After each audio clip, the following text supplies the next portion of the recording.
I was diagnosed with Parkinson's about 5 years ago. I was like many people. I didn't tell a lot of people. And you kind of have to get, your own head straight around what's going on, and that's not very clear because at the beginning you get a diagnosis and they have no idea what to tell you to expect. 3 years from now you could be using a walker, or 5 years from now you could be climbing Mount Kilimanjaro. Chuck, Dawn, are you ready to climb Mount Kilimanjaro?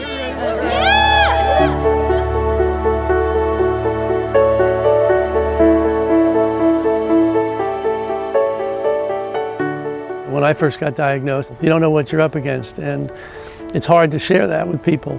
But eventually, we did, and we joined a support group, and I heard about this Kilimanjaro trip, fundraising for Michael J. Fox Foundation. I just got inspired. I just thought, he's excited, that's wonderful, it will pass. But it kind of didn't pass. The majesty of it is very powerful. You see Kilimanjaro right out the airplane, and you think, how It's the only thing sticking out above the clouds, anywhere near the top of that thing. There were 11 people who went on the trip, and I was the only one with Parkinson's. Everybody had a personal connection to Parkinson's, mostly a parent. A big piece of dealing with Parkinson's is pushing yourself and exercising as hard as you can, and so to take on a challenge like this really motivated me to get out there every day and push it to the limits. Kilimanjaro is 8 days, 7 nights camping out. And they were unbelievable because we were challenged, obviously, to hike. This was not a group of mountain climbers. This was a group of people who had a connection to Parkinson's and wanted to raise money. And that's one thing that's incredible about Team Fox, is that 100% of the money that's donated goes to Parkinson's research.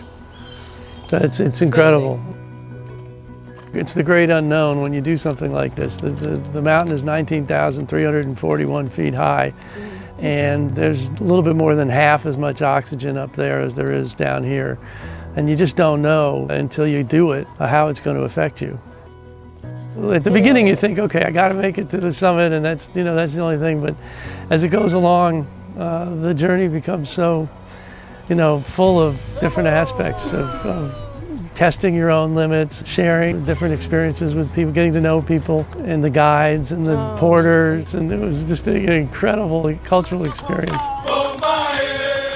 I think if you can try to find a silver lining in having the disease, it made us do something we never would have done, and we're so grateful we did it.